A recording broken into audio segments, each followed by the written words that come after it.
السلام عليكم ورحمة الله وبركاته. بسم الله الرحمن الرحيم. الحمد لله رب العالمين. اللهم صل وسلم وبارك على رسولك سيدنا محمد وعلى آله وأصحاب سيدنا ومولانا മുഹമ്മദ്. പാപങ്ങൾ പൊറുക്കാൻ അല്ലാഹു തആല ധാരാളം കാരണങ്ങൾ വച്ചിട്ടുണ്ട്. അതിൽപ്പെട്ട ഏറ്റവും പ്രധാനപ്പെട്ട ഒന്നാണ് കുടുംബബന്ധം ചേർക്കുക എന്നുള്ളത്. അവനവൻ്റെ കുടുംബബന്ധം ചേർക്കുക എന്നുള്ളത് ഏറ്റവും വലിയ ഇബാദത്തായിട്ടാണ് വിശുദ്ധ ഇസ്ലാം നമ്മെ പഠിപ്പിച്ചിട്ടുള്ളത്. കുടുംബത്തിൽ അവശത അനുഭവിക്കുന്ന, പ്രയാസങ്ങൾ നേരിടുന്ന, ബുദ്ധിമുട്ടുകൾ അനുഭവിക്കുന്ന ആരൊക്കെയുണ്ടോ അവർക്ക് നമ്മളെ കൊണ്ട് കഴിയുന്ന രൂപത്തിലുള്ള എല്ലാ സഹായങ്ങളും ചെയ്തു കൊടുക്കണം.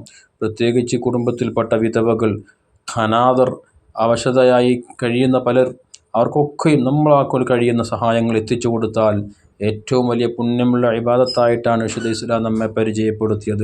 അത് കാരണം നമ്മുടെ പാപങ്ങളെല്ലാം പുറത്തു കിട്ടുന്നത് വലിയ കാരണമായി തീരുമെന്ന് ഹബീബ് സല്ലല്ലാഹു അലൈഹി വസല്ലം അവിടുത്തെ സ്വഹാബത്തിനെ പഠിപ്പിച്ചതായി ഹദീസുകളിൽ വന്നിട്ടുണ്ട്.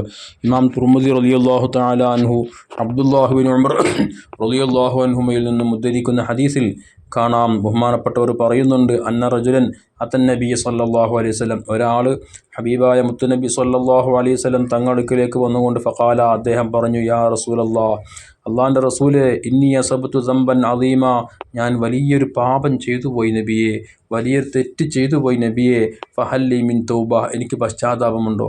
ഞാൻ അള്ളാഹുവിലേക്ക് പശ്ചാത്തപിച്ച് മടങ്ങിയാൽ, അള്ളാഹുവിനോട് ഇസ്തിഗ്ഫാർ കൊണ്ട്, പാപമോചനം തേടിക്കൊണ്ട് അള്ളാഹുവിലേക്ക് ഖേദിച്ചു മടങ്ങിയാൽ എൻ്റെ റബ്ബ് എൻ്റെ തൗബ സ്വീകരിക്കുമോ?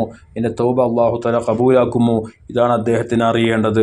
ഹബീബ് സല്ലല്ലാഹു അലൈഹി വസല്ലം അദ്ദേഹത്തോട് ചോദിക്കുന്നുണ്ട്, ഹല്ലക മിൻ ഉമ്മിൻ, നിങ്ങൾക്ക് ഉമ്മ ജീവിച്ചിരിപ്പുണ്ടോ? നിങ്ങളുടെ ഉമ്മ ഇപ്പോൾ ജീവിച്ചിരിപ്പുണ്ടോ? ഖാല, അദ്ദേഹം പറഞ്ഞു, ലാ, ഇല്ല നബിയെ, ഉമ്മ വഫാത്തായി പോയിട്ടുണ്ട്. ഖാലാമത്ത് നബി തങ്ങൾ വീണ്ടും ചോദിച്ചു, ഹല്ലക മിൻ ഖാലത്തിൻ, നിങ്ങൾക്ക് ഉമ്മയുടെ ജ്യേഷ്ഠ അനിയത്തിമാർ അവരാരെങ്കിലും ജീവിച്ചിരിപ്പുണ്ടോ?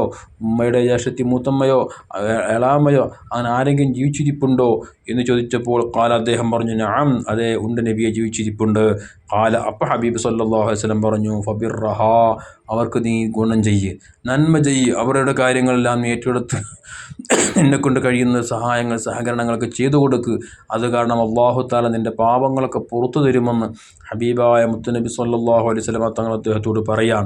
ഇതിലൊക്കെ വലിയ പാഠങ്ങൾ നമുക്കുണ്ട്. നമ്മുടെയൊക്കെ കുടുംബത്തിൽ ധാരാളം പാവപ്പെട്ട സാധുക്കളായ ആളുകളുണ്ടാകും, വിധവകളുണ്ടാകാം, അശരണരുണ്ടാവാം, അതുപോലെ തന്നെ സാമ്പത്തികമായി വലിയ പ്രയാസങ്ങൾ നേരിടുന്നവരുണ്ടാവാം, ശാരീരിക അസ്വസ്ഥതകൾ നേരിടുന്നവരുണ്ടാവാം, പല നിലക്കും പലരിലേക്കും സഹായം ആവശ്യമുള്ള ആളുകളുണ്ടാവാം. അത്തരം ആളുകൾ നമ്മുടെ കുടുംബത്തിലോ മറ്റോ ഉണ്ടെങ്കിൽ അവരെ തിരഞ്ഞുപിടിച്ച് അവർക്ക് നമ്മളെ കൊണ്ട് കഴിയുന്ന രൂപത്തിലുള്ള സഹായങ്ങൾ ചെയ്തു കൊടുക്കുക.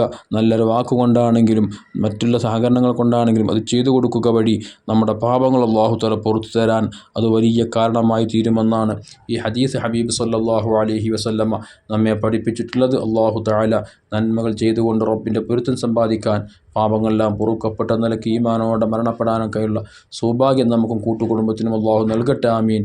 അസ്സലാമു അലൈക്കും വറഹ്മത്തുള്ളാഹി വബറകാതുഹു.